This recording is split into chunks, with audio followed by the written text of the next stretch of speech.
Week 4 garden tour. It's been an excessively wet and rainy week, but things are growing. Let's see what's changed. Looks like peas are finally ramping up production. Although I do have these two plants that were the first to produce and haven't produced since. We're starting to get some yellowing on the leaves. Not entirely sure what that's about. I did fertilize, hoping it's just a nutrients issue, but nothing else around them's having issues.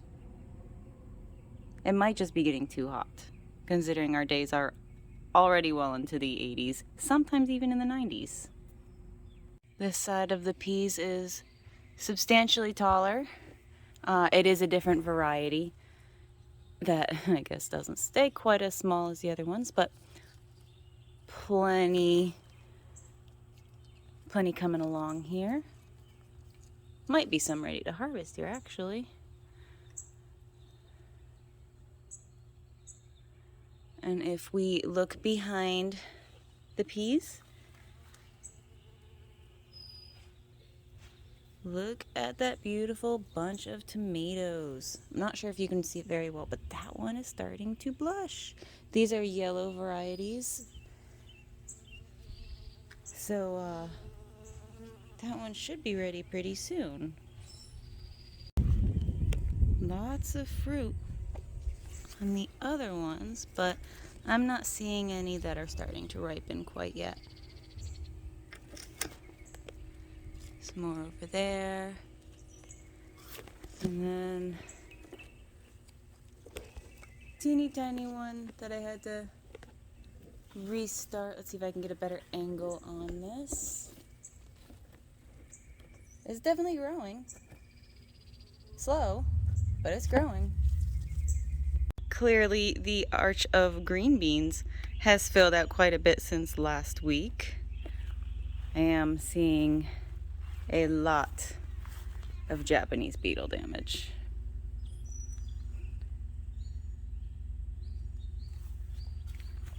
I'll come out here a couple times a day and just shake it, and it'll just explode in a swarm of Japanese beetles. It's absolutely disgusting, despite my traps, which are kind of luring them away a little bit. It's not as bad as it was last year, but still, there's one of those suckers right now. Still a pretty big issue. But we are getting flowers. And if I can, oh, there it is. The first green bean of the season. Oh, geez, we have more now. This thing's gonna get real productive real fast.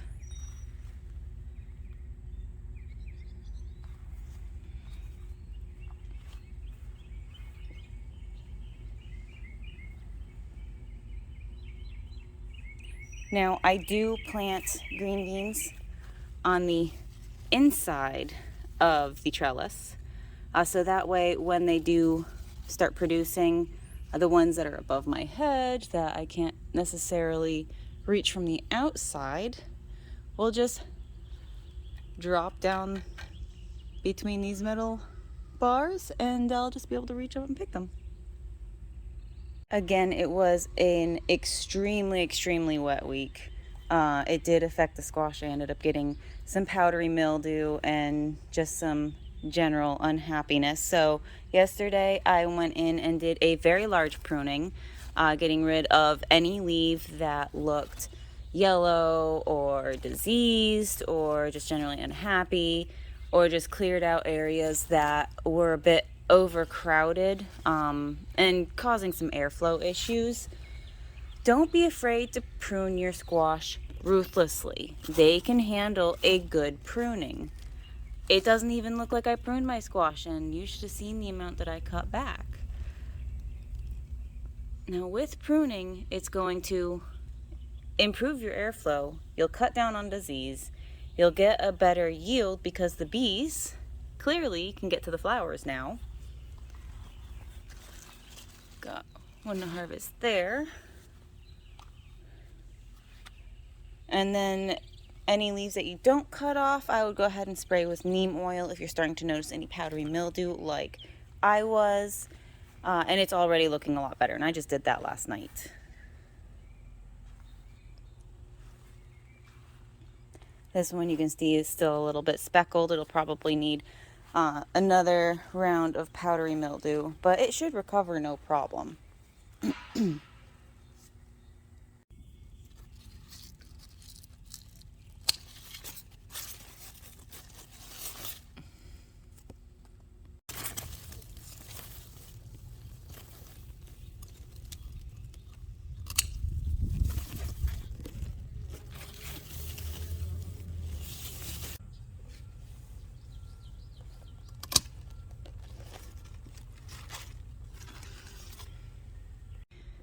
Now, if you've been following along, you know that I'm not a huge fan of peppers, but I do like banana peppers. So this is my first year actively trying to grow peppers, and we have our first flowers.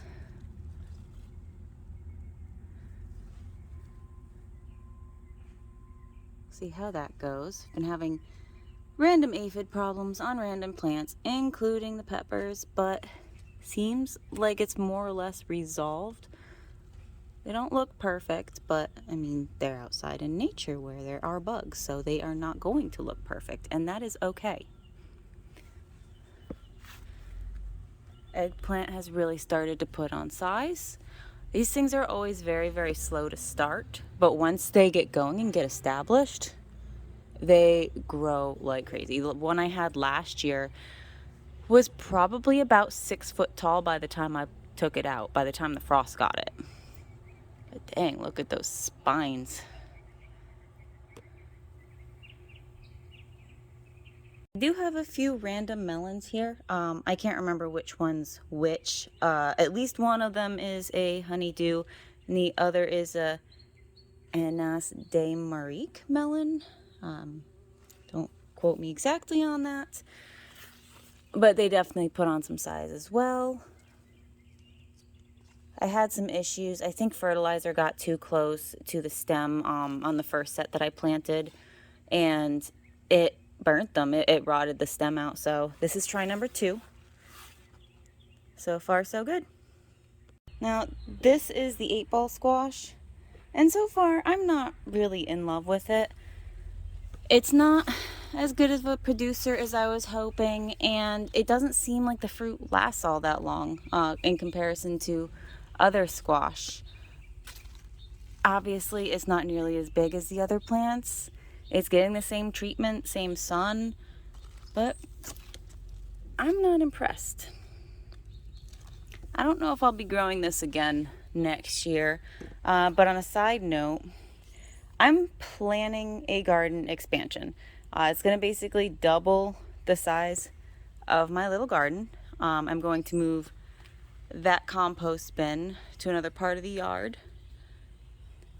take out this garden box, move it over here in between the gap of that garden box and the fence, extend it down the fence line to where the compost bin is, and then a big long one straight through the yard right here. Problem is, I will also have to move the little green bean beds here, which are just now starting to really get going. So I don't want to do that.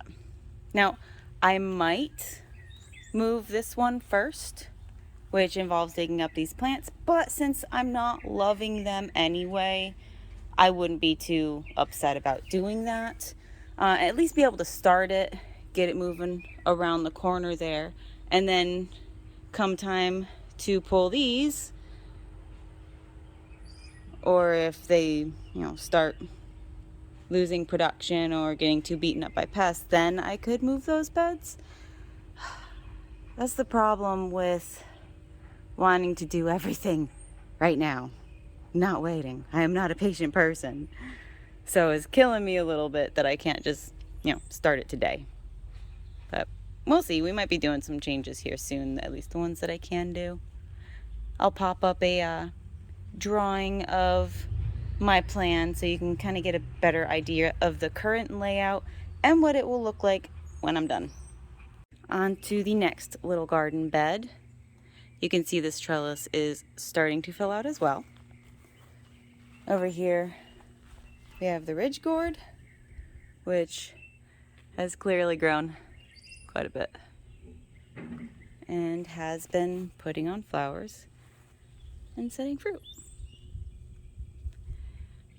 And it's coming to Japanese beetles as well. Hopefully they don't stick around too long. They're exhausting. And then sweet potatoes. I'm actually able to get to climb the trellis so far, which is nice. Because obviously they're going to take up a lot of space, and, well, I don't have that space.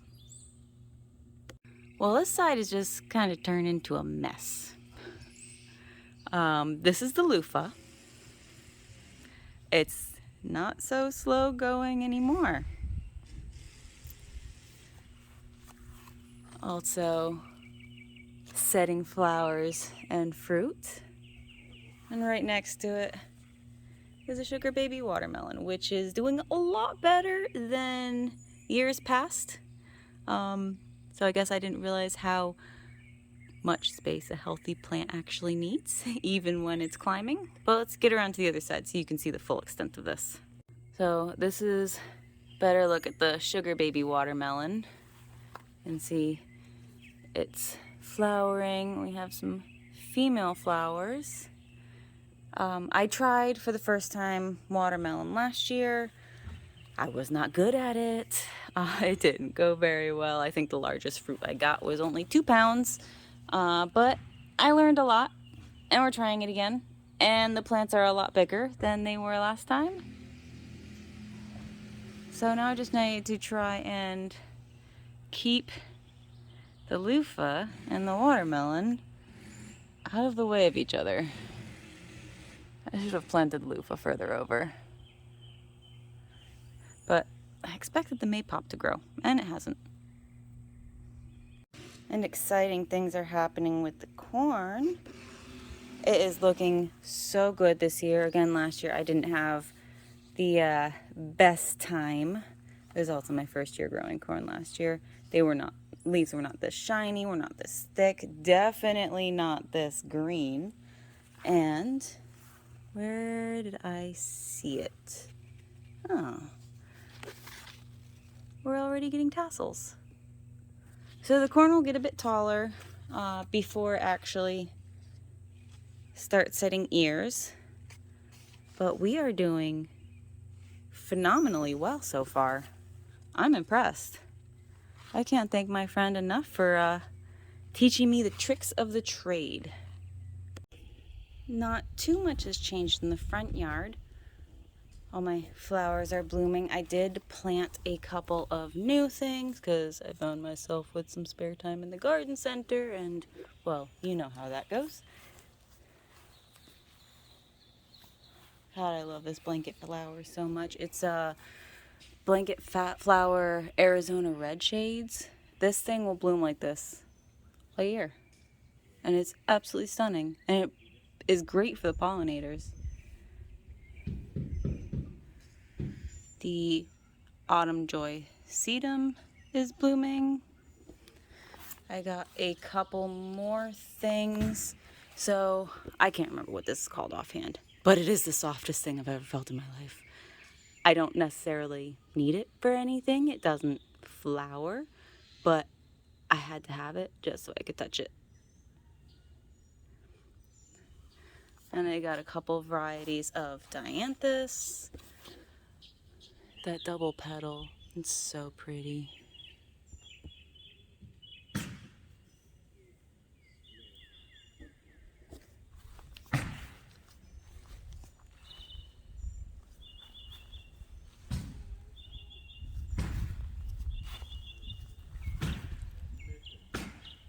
My orange tender sweet watermelon has grown and is starting to spread. I am going to just train it through the flower bed area like I did last year. That seemed to work pretty well. But I did that with cantaloupes. No, honeydew and not watermelon. I do have my first flowers on this. So far I have not seen any female flowers. Oh, wait for it. Can you see it? Right there. That'll be a female flower. You can tell the female flowers on squash and watermelons and gourds because it'll look like it actually has a mini watermelon or mini squash right behind the flower.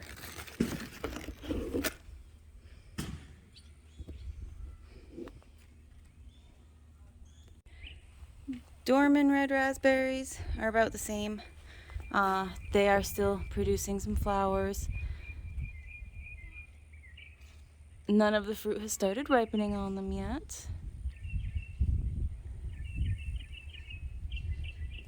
And they are also getting destroyed by the Japanese beetles. Oh,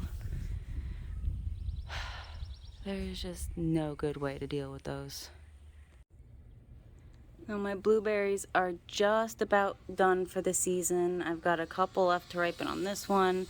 I didn't get a whole lot off these plants, but again, these plants are very, very small. I mean, they're like the length of my forearm. But at least I was able to taste test these. And then the pink lemonade blueberry bush has a few more left on it to ripen. Actually, that might be a ripe one right there. But again, almost done for the season. And the once upon a time heritage red raspberries that I believe now are Ann golden raspberries, since they were clearly mislabeled, have actually been a huge hit. They're quite good, and shockingly my husband even likes them, and he doesn't usually like anything that has seeds. I've been getting 5 to 10 off this every day so far, and there are so many unripe berries that are still coming along. If the beetles don't get to them, oh, it's disgusting.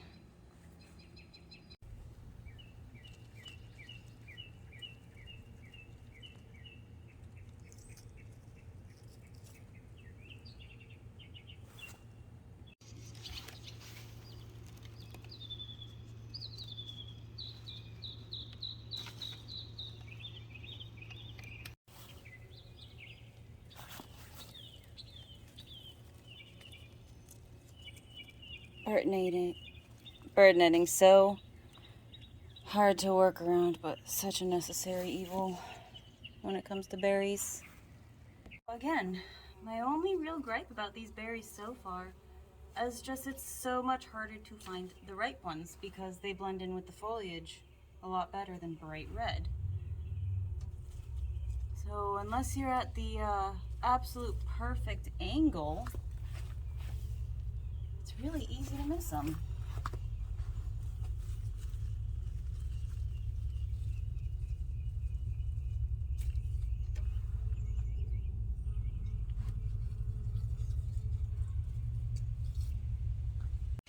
And that's about what I'm getting each morning now. I'll get a few more later in the day that are almost ripe, but I love this time of year. Daily raspberry harvests.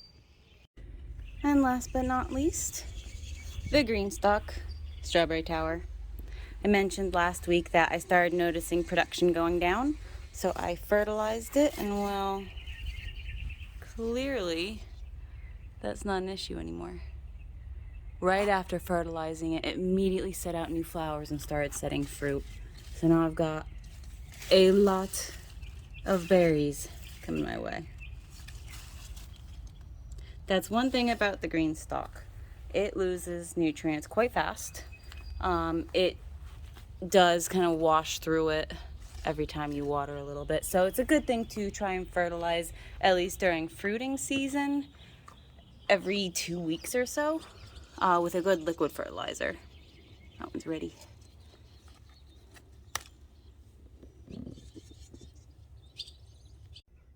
Now, I'll be at the farm later today. I'm going to spend the day there, do some heavy lifting, play with some farm friends. So expect that video likely later. But again, thanks for coming with me to watch my garden grow. See you next time.